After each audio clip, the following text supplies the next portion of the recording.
Welcome to my channel. আমার চ্যানেলে আপনাদের স্বাগতম। চলে আসছি আর একটা নতুন রেসিপি নিয়ে। এই রেসিপি বানানোর জন্য কড়াইয়ে আমি 2 চামচ সরিষার তেল দিলাম।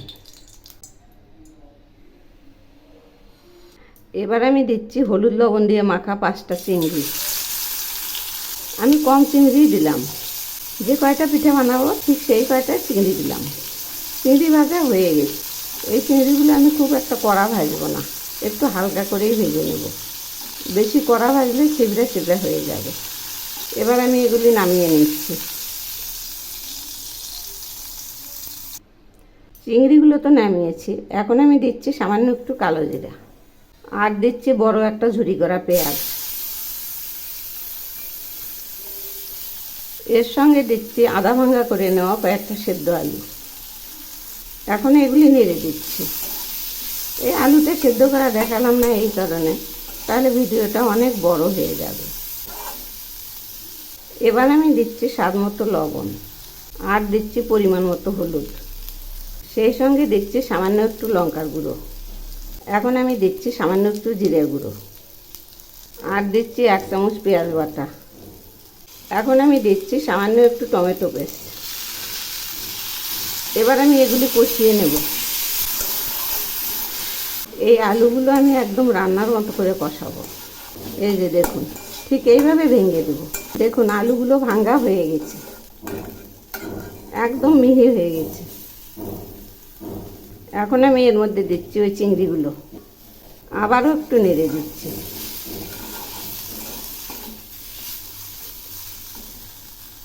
এবার আমি এর মধ্যে দিচ্ছি সামান্য একটু চিনি, কারণ এই পিঠাটা একটু ঝাল ঝাল মিষ্টি মিষ্টি হবে।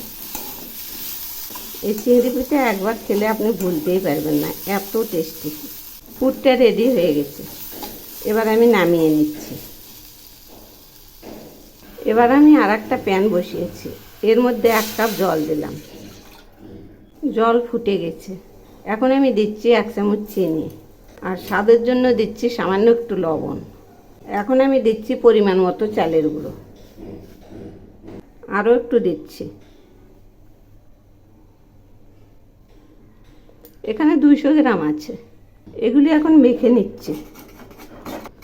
এই যে দেখুন, এরকম শুকনো হয়ে যাবে। এগুলি হয়ে গেছে। এখন আমি এগুলি ঢেলে নিচ্ছি।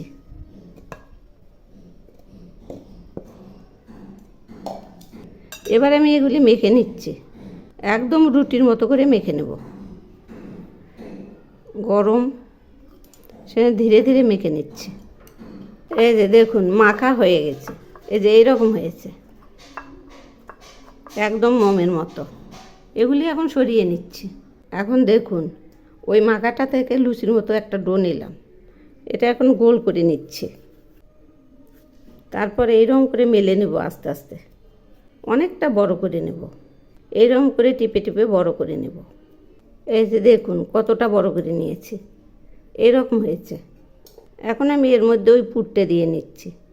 চিংড়ি সহ ওই পুরটা দিয়ে নিলাম।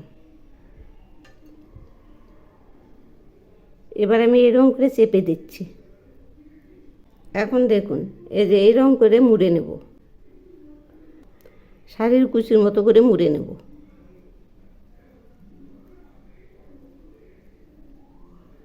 এই যে দেখুন এইরকম হবে। এখন অনেকটা সময় ধরে এরকম গোল করব। এই যে দেখুন গোল হয়ে গেছে। এই যে এইরকম হয়েছে। এই যে এইরকম। এবার আমি এই থালার মধ্যে রাখছি। এখন আমি ওই মাখাটা থেকে আর একটা ছোটো টুকরো নিলাম। এগুলিও গোল করছে। এই যে এইরকম করে গোল করে এইরকম চেপে দেব। এই যে এইরকম হলো। এবার আমি এখানে একটু জল লাগিয়ে নিচ্ছি। এর উপরে বসিয়ে দিলাম।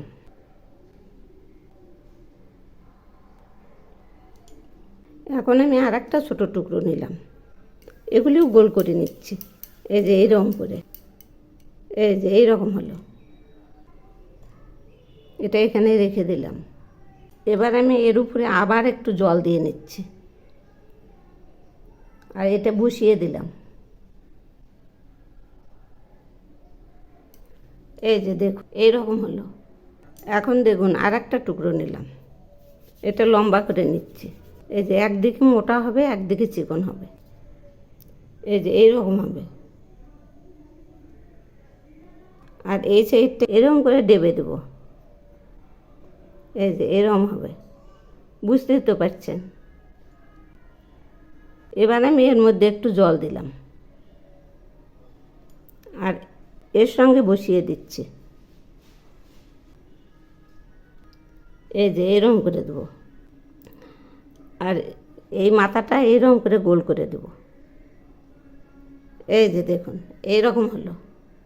এখন আমি একটা টুথপিন নিলাম, এই টুথপিন দিয়ে এই মুখটা করে নেব, এই যে এইরকম করে। এই যে দেখুন কেটলি পিঠা রেডি। দেখুন সবগুলো পিঠা বানিয়ে নিয়েছি। এখন আমি এই থালাতে কিছুটা ঘি মেখে নিয়েছি, এর মধ্যে পিঠেগুলো বসাবো। এখন আমি প্যানে আগে থেকেই 1/2 লিটার জল বসিয়েছি, জলগুলো ফুটে গেছে। এবার আমি এগুলি বসিয়ে দিচ্ছি। জল তো ফুটে গেছে, এখন ঢাকনাটা দিয়ে ঢেকে দিচ্ছি। এগুলি আমি 10 মিনিট ফুটাবো, তাহলেই রেডি। 10 মিনিট হয়ে গেছে, এবার আমি ঢাকনা খুলছি। এই যে দেখুন কত সুন্দর হয়েছে। এভাবে একবার বানিয়ে খেয়ে দেখবেন, অসাধারণ টেস্ট। একবার খেলে ভুলতেই পারবেন না, এত টেস্টি।